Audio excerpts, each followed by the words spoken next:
Poštovani gledatelji, dobar dan i dobrodošli u emisiju Diplomacija. Naša današnja tema su diplomatski odnosi između Hrvatske i zemalja s kojima je Hrvatska uspostavila dobre bilateralne odnose. Moj današnji gošt je veleposlanik Indije ovdje u Hrvatskoj, njegova ekscelencija Raj Kumar Srivastava. Your Excellency, welcome and thank you for your time. Thank you so much for having me. It's a wonderful to come to interact with the people of Croatia through you. And I enjoy living in Croatia, so such kind of interaction are very useful for us. Thank you so much for those words. We will start with you describing our relations today. So India and Croatia enjoy excellent bilateral relations, which were established on the 9th of March 1992, which means that this year we have celebrated the 30th anniversary of our relations. How would you describe those relations nowadays? Right. So this is a special year for Croatia, celebrating 30 years of independence and naturally the relationship with many countries that it established. It's also a special year for India because we are celebrating 75 years of our independence. So in a special years, we did a lot of things together. One of the things which is very unique that we could do was publishing a book of 250 pages of 30 chapters celebrating 30 years of India-Croatia relationship. This was released by the Foreign Minister of Croatia, Mr. Jadran, on 12th of October in the University of Zagreb. And this book is an interesting book because it brings out a lot of information about what has happened between our two countries in last 250 years, not only 30 years, by people of different walks of life, scientists, mathematicians, travelers, people who were influenced by religion, people who were influenced by spirituality. So this book is a treasure trove for anybody who wants to understand our relationship. And I think this is the best legacy we can provide in this special year of 30 years, that you have a reference book to understand what is our relationship, where it all has come through people-to-people contact. Mm-hmm. And how would you describe those relations for those who haven't Right. read? So I can say that Croatia is a very diverse country. So it's very difficult to say anything about India because whatever you say about India, exact opposite of that is also true. And similarly for Croatia, there are a lot of people from different backgrounds. So generalizing anything for any country like Croatia or India is very difficult because they are not a uniform country. But I meet people in Croatia who get goosebumps when they go to India. And that is why I want to explain that these are the people who believe that their ancestry comes from India. So there is this group of people who believe that they actually were the migrants who came 2,000 years back from India to Iran to migrant routes to Croatia. And there are people who know more about India than me. And that is the clear proof that there is a diversity in Croatia, a group of diverse people in which one group probably is much more connected through their ancestral roots, genetic code, to be feeling more Indian. So I give you one example which many of the people in Croatia may not be knowing. You call life Život and death Smrt. Mm-hmm. Both these words are Sanskrit words. Život is Jivit in Sanskrit and Smrt is Mrat in Sanskrit. So if your life and death is exactly matching with Sanskrit, what else you want? Amazing. I'll remember that. So it's from Sanskrit, Život and Smrt. Thank you. Croatia belongs to the Europe family. So what's your comment on the fact that we will soon enter the Eurozone and hopefully Schengen? Do you think that those activities will affect our dynamics, and in what way? Will it perhaps help the entries of the tourists in our country? No, I think it's a very important milestone that Croatia has set for itself and is achieving in time. So one thing is that what you are trying to achieve is to progress in terms of connecting to the continent, which is part of your geographical proximity. Also your historical legacy, that you were connected to Austro-Habsburg Empire. So this is a natural culmination of your past and future connecting. And second part is that it's also a kind of a self-confidence that you set yourself a date and you achieve that. that gives you confidence that you can set targets and achieve those targets. For example, you joined the EU on 1st January 2013, and you had a 10-year target to join Euro, and you are doing it. It's, I would say, a great achievement and great future prospect for Croatia to set targets, achieve those targets for its people's benefit. And what about the Schengen? Do you think it will help ease the border? And yes, of course, it will make the visa processes much more uniform. But I don't know whether it will improve the tourism flow, because tourism was happening naturally, and Croatia has a very good offer in terms of tourism to give to the world. India, as it is becoming upwardly mobile in terms of economic growth, there is a huge middle class which want to explore new parts of the world, which is better than what they have elsewhere seen. And Croatia offers that. Not only Dubrovnik, like Plitvice Lake, Istria, you have so many wonders that is a very good offer. So I don't think Schengen will improve that offer. Schengen will make it more streamlined, but you were already offering that, because there was this provision that if you have a multiple entry Schengen visa, you didn't require a Croatian visa. So in practical way, I don't think it will make any impact on the tourism, but it will improve your connectivity to Europe in a better way. You mentioned economic growth, and that's our next topic. I read the latest available data published by the Croatian National Bank. It says that total Indian direct investment in Croatia in the period from 2001 to the second quarter of 2020 amounted to 34.80 million euros. Are those good numbers? What do you think? And what can we do to improve again, them? it's a relativity. Like whatever you say is good, there is always a chance to improve it. But yes, there have been a very good investment from India in one particular field, the pharmaceutical sector. A company, Lookups in Ludbreg, was acquired by an Indian company, I think in 2013. And in these 7-8 years, roughly a decade time, this company has close to 25 million euros they have invested. And they are growing. I just visited their factory in Ludbreg a couple of months back, and they are expanding. They are doubling their capacity, which means that the business has been good. And Croatia offers itself as a very good hub for business, not only for Croatia, but for the region. So this company has 3 big manufacturing plants for the capsules for the pharmaceutical companies, one in Brazil, one in Croatia, and one in India. So you can imagine that Indian company has decided that for Europe, their hub will be Croatia. And I think that's a great offer that Croatia offers. More in that line can happen in future in different sectors as more and more connectivity happens between India and Croatia. And what about the other way around? It also says that Croatia had 5.55 million euros in direct investment. I think that also can improve, but there is a limitation to what the capacity of investment from Croatia could be outside Europe, because most of the companies are busy within your regional area. So going so far away requires a lot of deep pockets in terms of sparing a part of the capital for a long-term investment prospect. India offers a very, very high growth market for next 2 decades. And I think India is the only large economy right now which is growing at 7-8%. So in that sense, the offer is very much there for companies like Končar, Podravka, big companies. Infobip has already 4 offices in India, and they benefit from the connection with India because of our strength in ICT. But I believe that in manufacturing, Altpro, your railway detection system company, is already recognized in Indian Railways as one of the top companies in the world. They have got an order of close to 20 million euros, and they are working towards that. So I would say that the future is bright in economic connection, but it will all depend upon the appetite of risk-taking and also going long distances with some bit of long-term planning. So that's why big companies have great chance to harness these opportunities. And in terms of investment, what is it that India finds desirable in Croatia? So Croatia naturally has a strength in tourism. So hospitality sector is one of the prominent sector where there is opportunities for partnership. Agriculture is a prominent area. There have been some investment already in area of Slavonia, in Sisak, in Petrinja.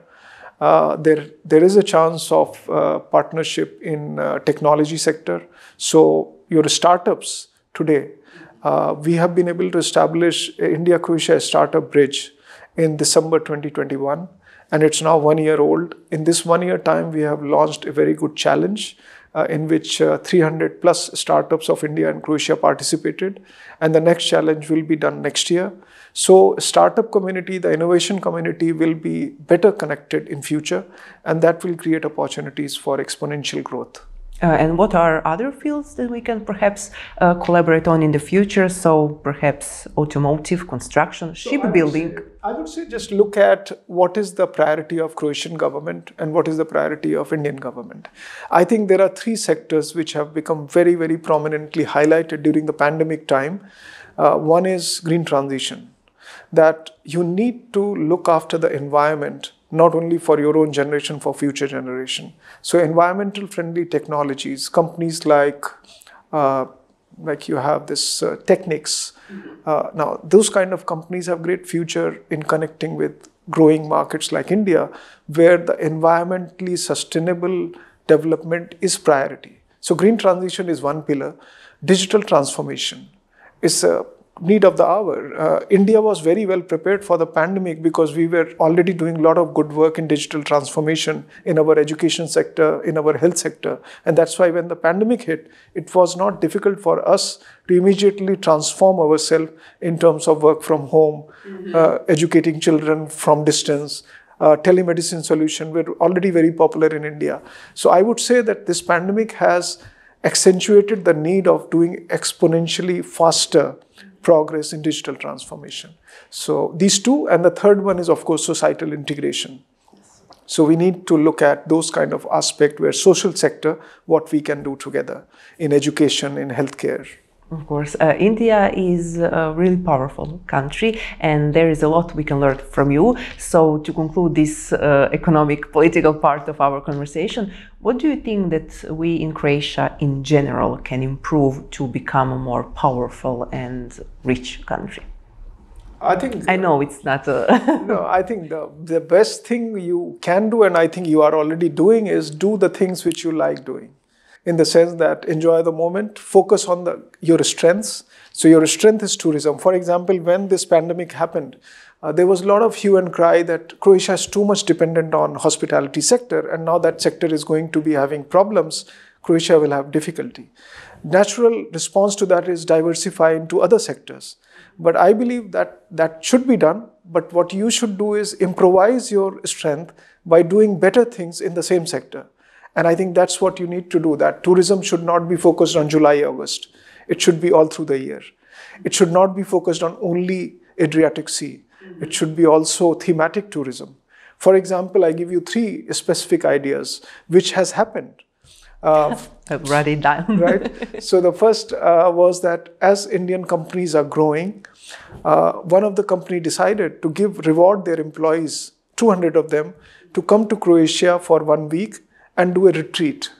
Now imagine one full hotel was blocked for 1 week and it was in November.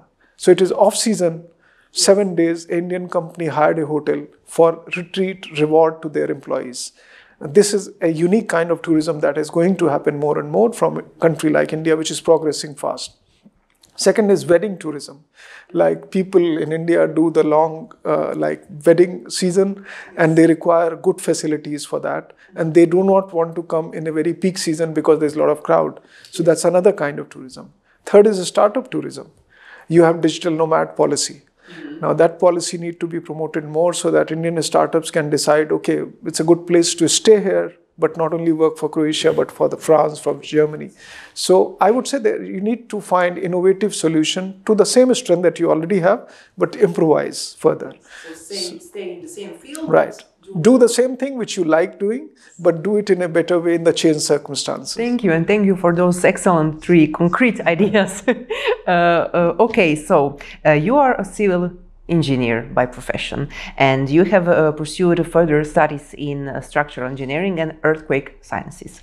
Unfortunately, Croatia has been struggling with the aftermaths of the earthquakes in recent months, even years. What can you say about the pace of our I know it's not an easy question. So you have to look at every crisis as an opportunity. Okay, so Croatia suffered the earthquake. It's a small earthquake in terms of the Richter scale.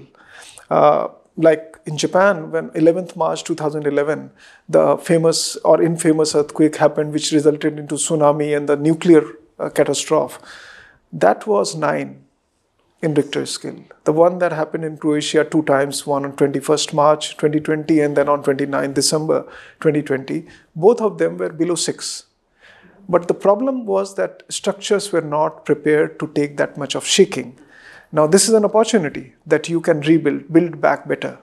This is a very famous terminology in the earthquake resistant designing today, that you build back better, BBB. That means now that earthquake has shaken you, now better that you build back better. And I think this is good opportunity for Croatia, that those things which you were delaying for the later period, can you do better now? Same thing pandemic has done. I mentioned about digital transformation, that a lot of people were delaying it, that my time has passed, why should I try to digitally transform myself? But your time is right now. So I think you should look at these crises, both man-made as well as nature-made, as an opportunity to develop better. But do you think that we are doing it? Do you think that we are reconstructing and building better? Again, these are relative questions. You can always do better.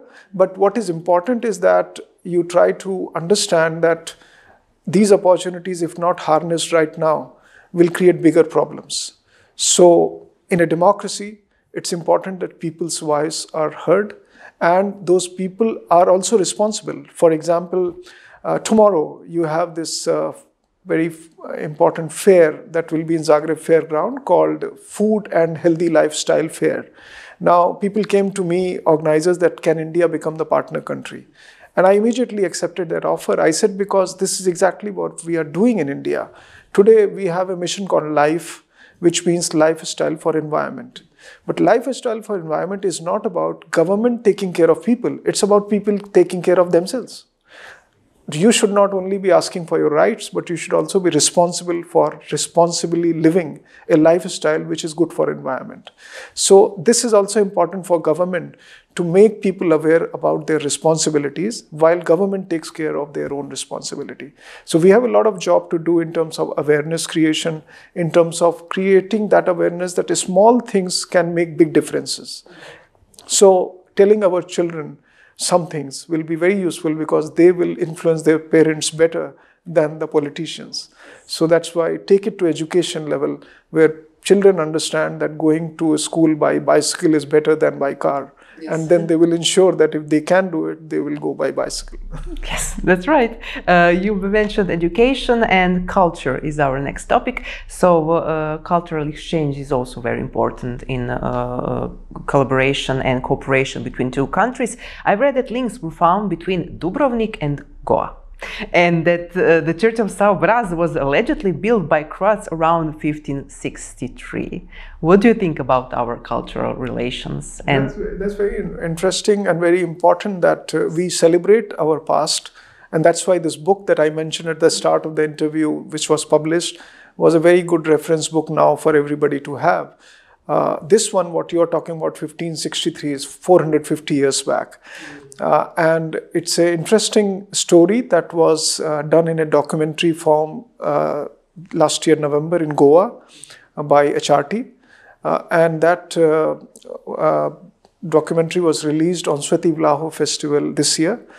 And I was surprised to know that every Swati Vlaho Festival on 2nd February, there is a message that comes from this church in Goa to the church in Dubrovnik. Every year it comes as a message of congratulations on the Swati Vlaho Day.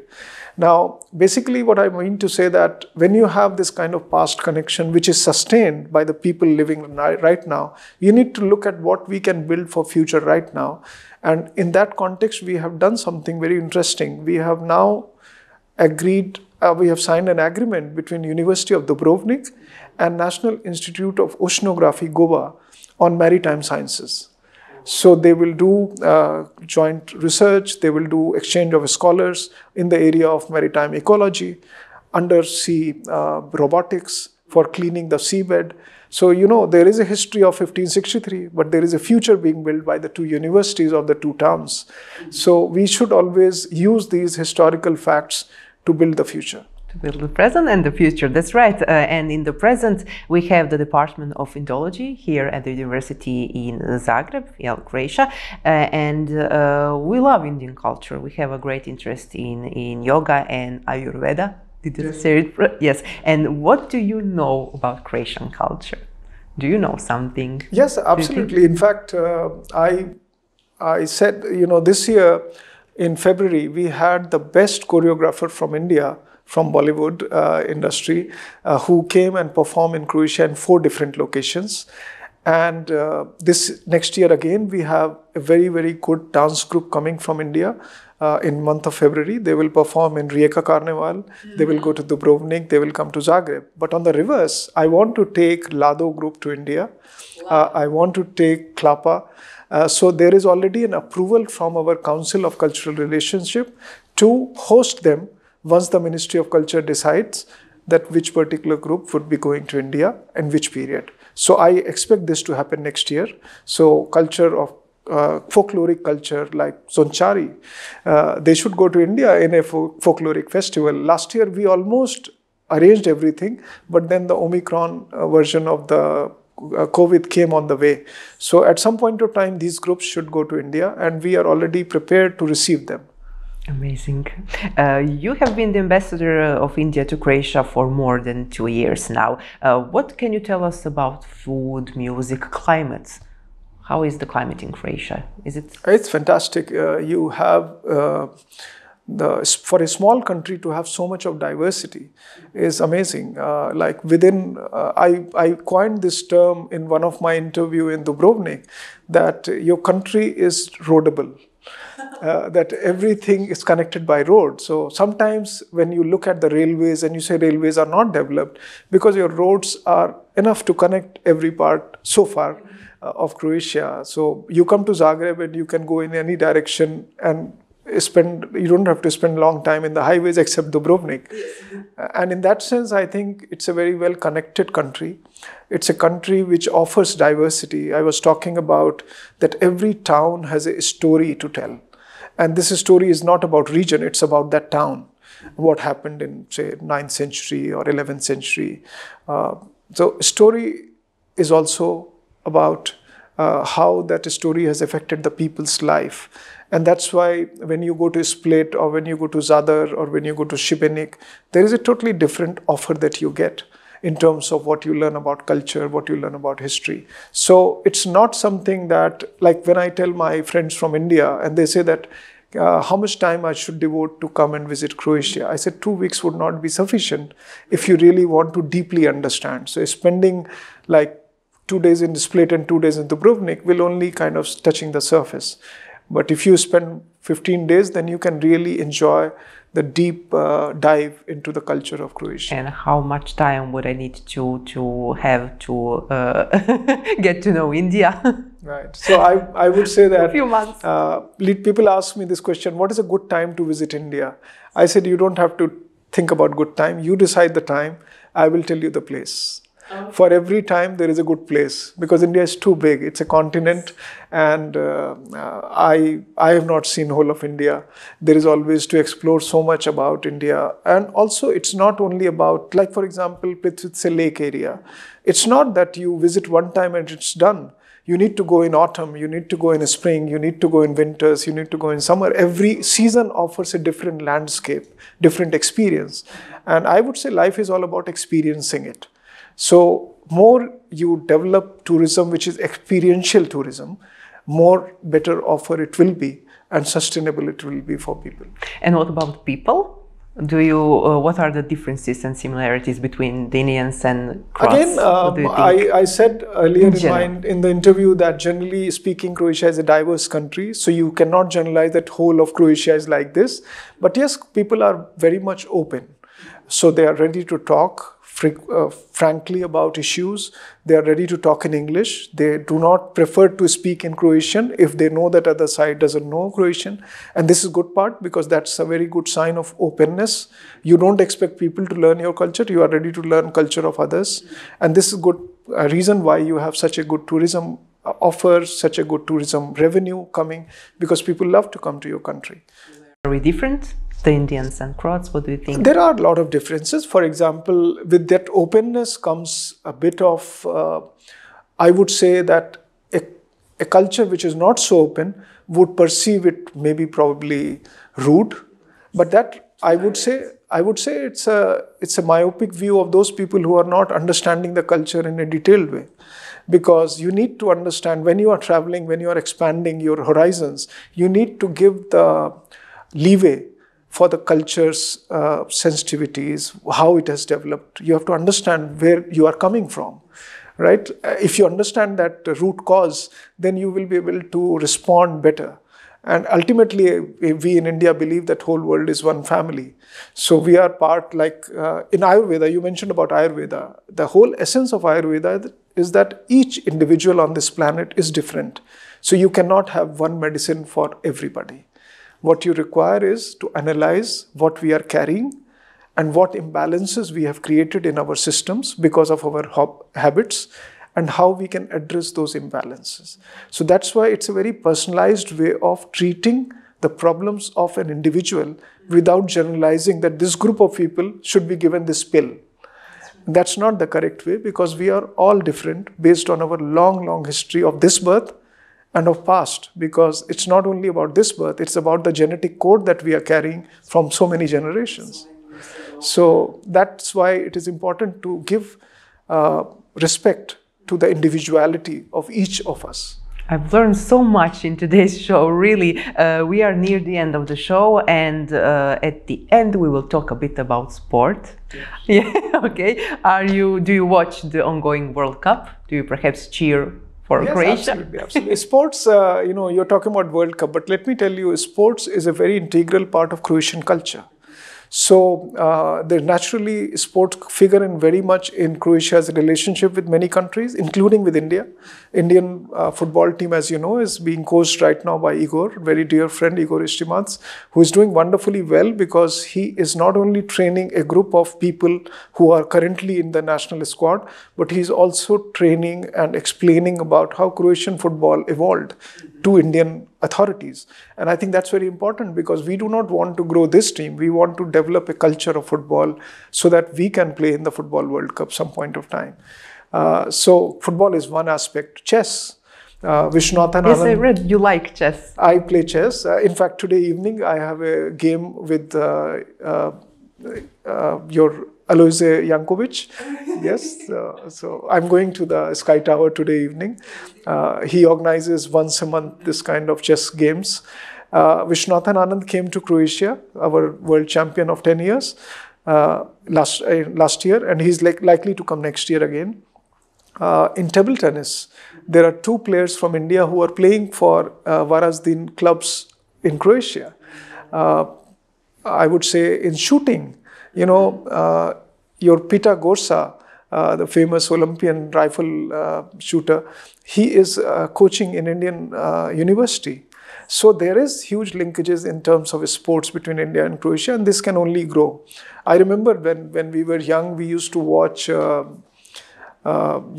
famous table tennis player, the Goran Ivanisevic, and we used to invariably end up playing in Davis Cup semi-final between Croatia and India. So there is a lot of tennis, table tennis, shooting, chess, football, and now cricket and badminton. Yes, I know in Jadran, there is a small club of badminton, 40 people play, and the coach is an Indian guy.